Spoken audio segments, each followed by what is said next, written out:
There are certain collections of art throughout the world that garner much attention from teachers, historians, and laypersons alike. Many of these said collections adorn the very buildings in which they stand. Take, for instance, the Sistine Chapel and the work of Michelangelo, Botticelli, Perugino, and Signorelli that covers its walls and ceilings.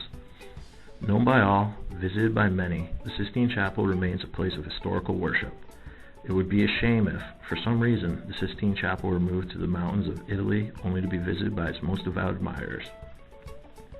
While that may be a ridiculous thought, it is precisely the circumstances surrounding the Buddhist version of the Sistine Chapel, the Ajanta Caves.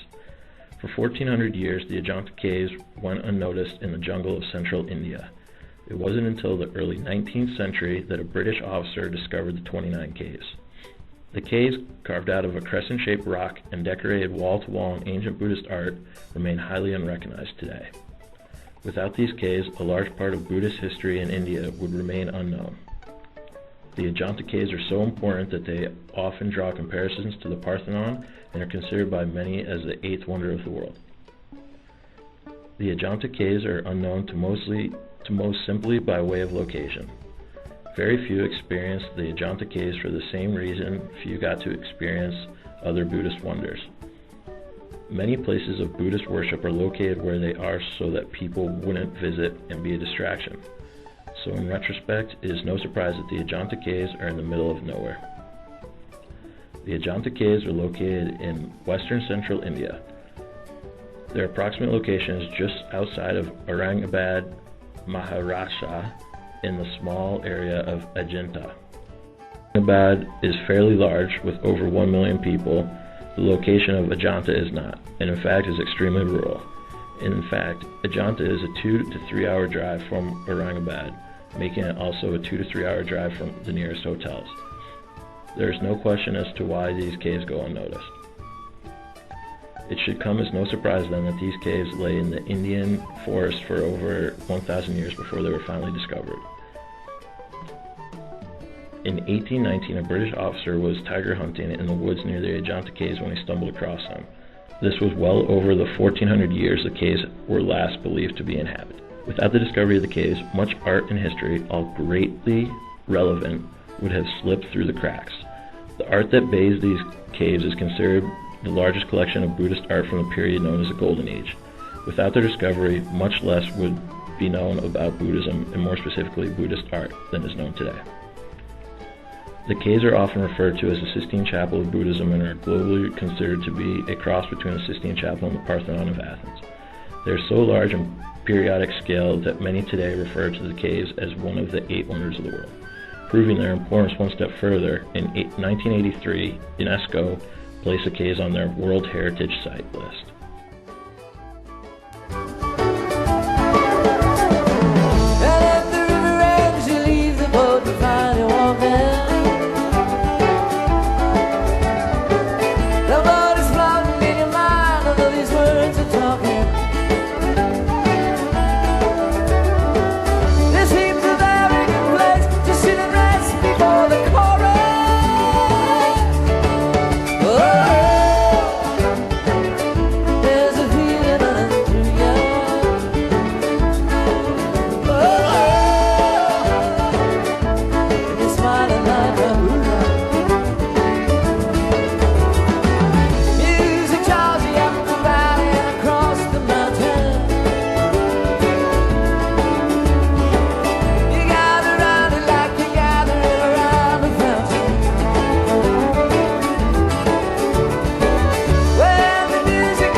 The Ajanta caves were believed to have been excavated throughout the late 1st and early 2nd centuries BCE.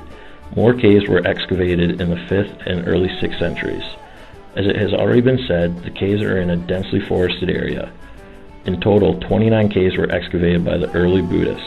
These 29 caves were dug out of a horseshoe-shaped rock carved by the Wagur River. The caves were all cut from the south side of the rock and range from 35 to 110 feet above the river surface. The caves were cut in 2 distinct phases, the Hinayana phase and the Mahayana phase. The first phase in a cave's creation was the Hinayana phase. During the 1st and 2nd centuries, Buddhists carved the caves numbered 9, 10, 13, 12, and 15a. The caves during this phase were all created with stupas in mind. Caves 9 and 10 were both created for assembly and prayer. In other words, caves 9 and 10 are considered chaitas. Caves 12 and 13 and 15 were all constructed as viharas, a Buddhist monastery for refuge and a place for Buddhists to dwell. There is evidence that these caves were excavated in the 2nd and 1st centuries BCE, and there is also evidence that caves 9 and 10 were the earliest of the lot. It is also given that cave 10 was the first cave dug, coming about 50 years before cave 9. The second phase, or Mahayana phase, was when the remaining caves were excavated. The majority of the work in this phase was done in the 5th century AD, but came to a complete halt in the early 6th century AD. The term Mahayana refers to the greater vehicle tradition of Buddhism that promotes the use of art to depict the Buddha. The caves excavated during this phase were caves 1 through 8, 11, and 14 through 19. Out of these caves, all but 19, 26, and 29 were viharas, the former being chaitas. According to Walter Spink, the chief Ajanta specialist, although the caves of the second period were massive and complex, they did not take much time to construct, in fact probably less than 60 years. Spink also notes that the 2 principal buildings in Buddhist lifestyle are accounted for at Ajanta, chaitas and viharas. The most complex remains at Ajanta are the chaita halls, dominated by large, inflected arch openings and projecting porches. The stupa continued to be the focal point of the worship hall and was now embellished and extended with carvings and additional motifs in keeping with the increased complexities of Mahayana worship. The stupas in themselves were augmented in order to allow for a larger image of the Buddha. The Buddha himself is centered amongst great pillars and surrounded by subordinate figures. The majority of Ajanta's caves were traditional viharas, but they were also modified to conform with the changes of Mahayana doctrine. They now included images in recessed niches in the rear, extensive wall paintings of Jataka, tails and ceilings painted as symbols of heavenly realms. The extensive use of artwork in the residence halls served as a way to remind dwellers of the past work of the Buddha and all of his deeds. As mentioned before, many of Ajanta's walls are covered in artwork, all of which relates to Buddhism. Most center on the Buddha, Bodhisattvas, Jatakas, and incidents of the Buddha's life. The paintings were made on mud plaster and take on the tempera technique, meaning that they were constructed with binding materials, usually bound with egg yolk.